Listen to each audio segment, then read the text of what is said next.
Hello there ladies and gentlemen, Samurai Rabbit here for GameWatcher. Today we're going to be taking a look at Killing Floor 2 from Tripwire Interactive. Please bear in mind this game is currently in development and all content is subject to change. Oh god, another zombie game in early access. This means it's going to be terrible, right? Well, not in this instance, as Tripwire know exactly what they're doing when it comes to multiplayer first-person shooters and have a couple of solid titles under their belt, and Killing Floor 2 is no exception. Survival is the rather apt name of the only game mode currently available, and sees you and up to 5 other players face off against waves of increasingly stronger zombies until you all get horribly murdered by the boss at the end. Killing enemies earns you cash, which can be spent at the end of each wave at the trade pod to buy weapons, ammunition, and body armor.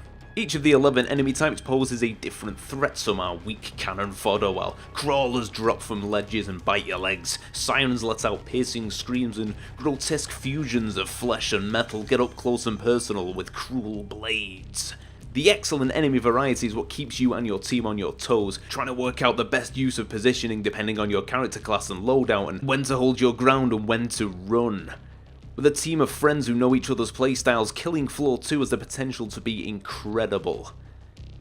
There is a decent sized arsenal to deal with the creatures, of course, a selection of melee weapons, pistols, shotguns and assault rifles, but unfortunately the more outlandish mad scientist weapons that the developers have mentioned are yet to be added.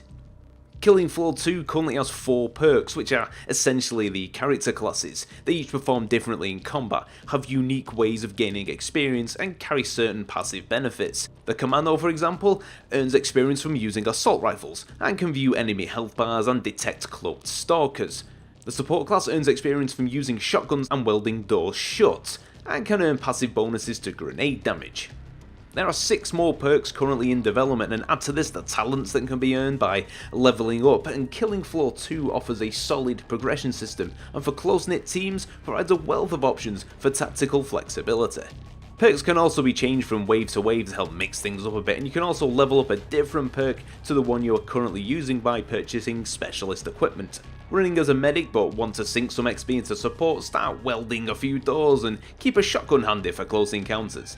Whether or not Killing Floor 2 is worth your time and money now is very much up to you. The game is solid and reasonably well polished for the stage of development it's in. It is stable, I've not experienced any crashes or had any issues connecting to games. The core gameplay elements are there, the combat is meaty and satisfying, and while the devs have not explicitly mentioned any future game modes, there is a mode filter in the server browser, so read into that what you will. But survival mode and the gameplay loop of wave of enemies, upgrade weapons, wave of enemies, upgrade weapons is extremely compelling. There is plenty of entertainment to be had with Killing Floor 2 in its current state, and it will enter into Steam's Early Access program on the 21st of April and will cost around £20 or your regional equivalent.